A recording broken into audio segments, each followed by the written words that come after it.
અયોધ્યામાં ભગવાન શ્રીરામના નવનિર્મિત નૂતન મંદિરની પ્રતિષ્ઠાના દિવસે નજીક છે, ત્યારે ગામે ગામ મંદિરોની સફાઈ પણ લોકો અને રાજકીય આગેવાનો સર્વેચ્છાએ કરી રહ્યા છે। બનાસકાંઠાના લાખણી તાલુકાના ગેડા ગામે શ્રીફળવાળા હનુમાનજી અને લાખણીના હિંગળાજ માતાજીના મંદિરે લાખણી ભાજપ સંગઠનના હોદ્દેદારોએ આજે મંદિર પરિસરની સફાઈ કરી હતી। ભારતના વડાપ્રધાન નરેન્દ્રભાઈ મોદીના હસ્તે અયોધ્યાના રામ મંદિરની પ્રતિષ્ઠા થવાની છે। સમગ્ર ભારતમાં દિવાળી જેવો માહોલ છવાયો છે,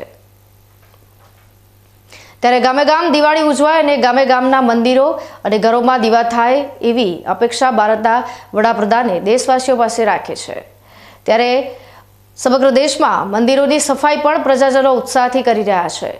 લાખણી ગામના ગેડા ગામે બિરાજમાન શ્રીફળવાળા હનુમાનજી અને લાખણીના હિંગળાજ માતાજીના મંદિરે આજે લાખણી ભાજપ સંગઠનના હોદ્દેદારો બાબરાભાઈ પટેલ, હરિભાઈ પટેલ, અમિતભાઈ દેસાઈ, રામાભાઈ રાજપૂત, નાનજીભાઈ પટેલ, હેમરાજભાઈ પટેલ અને લાખણી ગ્રામ પંચાયતના તલાટી, વહીવટદાર વગેરે લોકોએ આજે મંદિરે સફાઈ કરી ભગવાન રામના નારા લગાવ્યા હતા।